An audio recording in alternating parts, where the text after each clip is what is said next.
to start off these videos putting this stuff in. This is the MRP 300. I have the double DIN installation kit. That would be part number right there. And then also the interface, part number there. And then I got this mini USB so I can use the armrest USB. So there's part number there. And then also the antenna adapter, which is that part number. And then also I have the IVE W530 double DIN. And then also the with this one you can't just ground off the two wires that go to the park brake, so you have to have the park brake on for the TV to come on when it's in motion. So I ended up getting this little resistor or whatever, and this plugs into the harness, which makes it stay on whenever I want. And then also you got a little box of stuff here. Some stuff I had laying around. I planned on running 2 amps subs and then all that, but I don't think I'm going to go through all that. I think I'm just going to keep the door speakers and maybe get subs down the road. I don't know. But anyway, here's all this stuff. Here's the fusible link, and then RCA cables, and the main cable and all that. So anyway, that's my project for today. Alright, time to pop off the face plate. Basically up here there's 2 screws. Take those out right there. And then just firmly pull out on this whole thing, top, sides, whatever. And then it pops off, and then get it past the gear shifter. That's going to take 2 hands. So let me pause for a minute. And voila. So now, of course, take this unit out.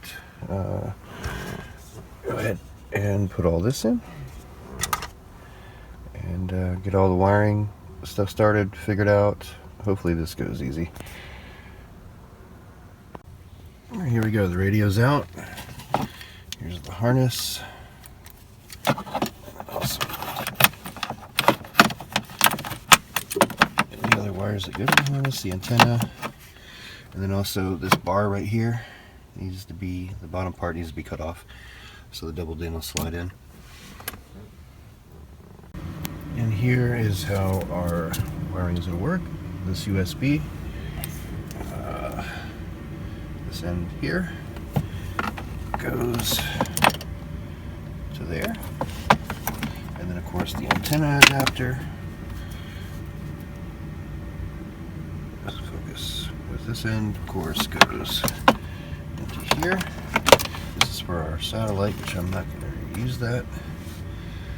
And then the main harness, basically just plug and play, hopefully. Pretty simple. Plug and play there, snipped right, or clipped right in.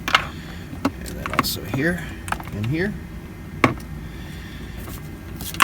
And when I initially was going to do this, I was not going to use the amplifier because I just didn't want to go through the hassle of using all the extra wire that run from the on the back seat up to here for the speakers, and run the power wire to the battery and all that crap, which I don't know, I'm really not in the mood to do all that, but I guess to get a little bit better sound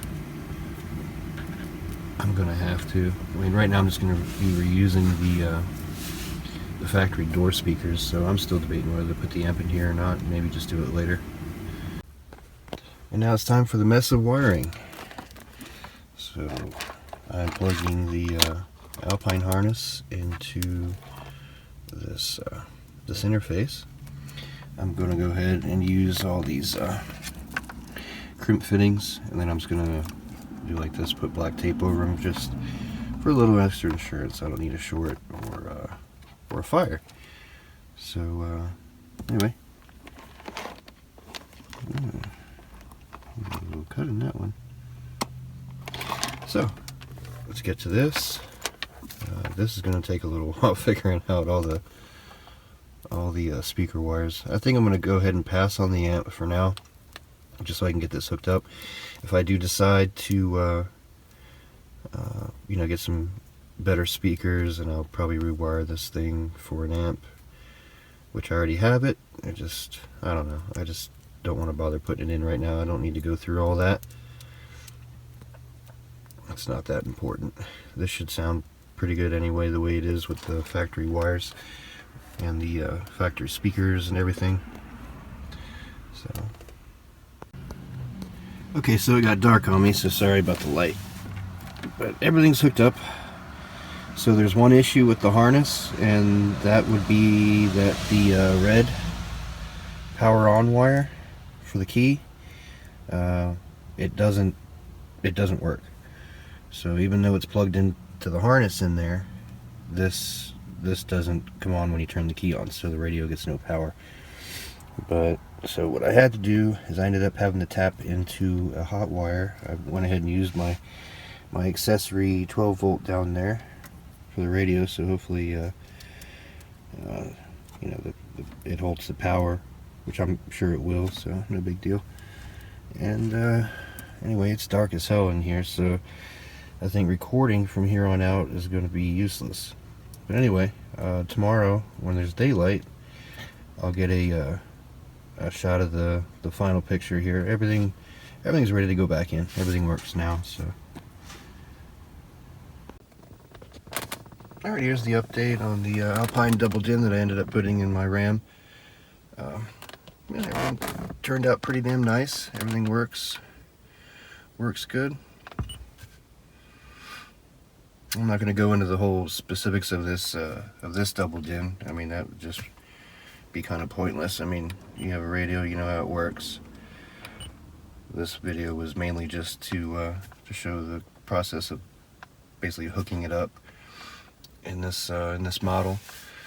The only issue that I ran into was, of course, the wiring. The positive wasn't powering on the radio that came with the harness, or you know, actually in the harness. So I had to tap into my auxiliary port here, and I haven't had any problems with that. No overheating of the wire or anything like that. And the other issue was the faceplate here, the adapter. It had a pretty nice gap all the way around it that was bugging the hell out of me. And yeah, the plate that comes, you know, with the Alpine, the border or frame, whatever you want to call it, the plastic frame piece, it was too big to fit into here, because this has like a plastic you know, boss on the inside part of it, a square. So I had to trim down the Alpine black piece. So now, I don't know if you can see that, but now the frame's nice and covered. No big gap all the way around it. So that was about it. But anyway, here's my update, and yeah, everything works good. Turned out good.